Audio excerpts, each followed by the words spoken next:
नमस्कार, मैं हूं कमल दुबे, आपका ज्योतिष मित्र सौभाग्य सलाह में आपका स्वागत करता हूं। प्यारे दर्शकों, आज का हमारा विषय है कुंडली में बनने वाला पितृदोष। यह पितृदोष कैसे बनता है, किन जातकों के कुंडली में बनता है और इसको कैसे समझा जाता है, आज इसकी पूरी चर्चा करूंगा। और विशेषतः इस पितृपक्ष में हम कौन सा ऐसा उपाय करें, कौन से मंत्रों का जाप करें, किस प्रकार से अपने पितरों की सेवा करें कि वह हमें आशीर्वाद दें और इस दोष में धीरे धीरे हमारे जीवन में जो भी इस प्रकार का दोष बना है उससे हमें मुक्ति मिले। सबसे पहले ज्योतिष से समझते हैं। प्यारे दर्शकों, स्क्रीन पे आपको एक डिजिटल कुंडली दिख रही है।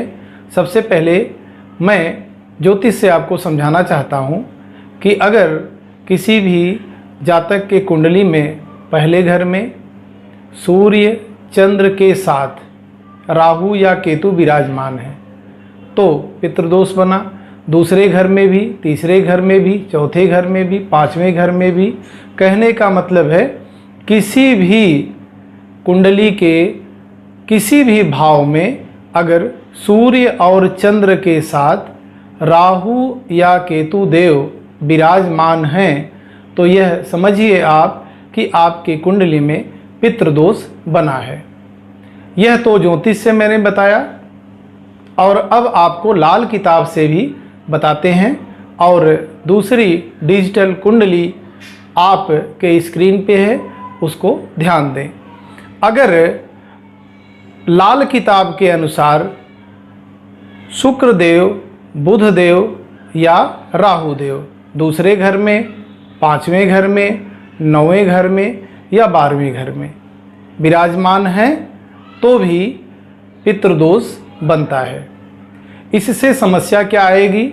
जीवन में योग्यता होने के बाद हम तरक्की नहीं कर पाते हैं, धन होने के बाद हमें धन का सुख नहीं मिल पाता है, औलाद होने के बाद भी हमें औलाद का सुख नहीं प्राप्त हो पाता है। जीवन में कहीं न कहीं लड़ाई झगड़ा संघर्ष, किसी न किसी माध्यम से दुख। अगर हम नौकरी करते हैं तो नौकरी में कहीं न कहीं समस्या, अगर हम व्यापार करते हैं तो सब कुछ अच्छा होने के बाद भी व्यापार में कहीं न कहीं समस्या उत्पन्न होने लगती है, या हम बहुत योग्य हैं लेकिन उस योग्यता का लाभ हमें जीवन में नहीं प्राप्त हो रहा है। इस प्रकार से कुछ समस्याएं जीवन में आती रहती हैं और समय समय पर आती रहती हैं। इसका मतलब यह है कि आपके कुल खानदान में कोई ऐसे पूर्वज रहे हैं जो कि पितृलोक में फंसे हुए हैं और वो दुखी हैं, दुख का सामना कर रहे हैं, उनको मुक्ति नहीं मिल रही है। प्यारे दर्शकों, पितृ देवता भी यह चाहते हैं कि हमारे जो संतान हैं, हमारी जो इस पृथ्वी लोक पर पीढ़ियां हैं, वह हमें इस दोष से मुक्त करवाएं जिससे कि मेरा भी उद्धार हो जाए। जब तीसरी पीढ़ी, 2 पीढ़ी तक तो वह इंतज़ार करते हैं, लेकिन तीसरी पीढ़ी जब उनके विषय में ध्यान नहीं देती है तो पितृ देवता नाराज़ होते हैं। नाराज़ होने के बाद से वह तरह तरह की परेशानी, तरह तरह का संघर्ष जीवन में ला देते हैं। अगर आपके भी कुंडली में इस प्रकार का दोष बना है तो अब आप उपाय को ध्यान से सुनिए। प्यारे दर्शकों, सबसे पहले पूरे पितृपक्ष में आपको लहसुन और प्याज का सेवन नहीं करना है, सात्विक भोजन ही आपको करना है। भोजन बनाने के बाद दक्षिण दिशा में एक थाली में जो भी आपने भोजन बनाया है उस भोजन को सजाएं और 1 गिलास जल सबसे पहले अपने पितृ देवता को अर्पित करवाएं और उनसे प्रार्थना करें कि पितृ देवता, जो हमारे घर में भोजन बना है इस भोजन को ग्रहण करें। इससे पितृदेवता बहुत प्रसन्न होते हैं और साथ में जल और तर्पण जो आप लोग जानते ही हैं, कर्मकांड में पंडित जी लोग आपको समझाते हैं, बताते हैं, उसके अनुरूप भी काम करें, उनको जल दें और श्राद्ध का सारा कर्म करें। तो इससे पितृदोष में धीरे धीरे कमी आती है। दर्शकों, भोजन दोनों समय, सुबह के समय में और शाम के समय में, दोनों समय में, जैसे मैंने आपको बताया, दक्षिण दिशा में पितरों के अनुरूप भोजन बनाएं।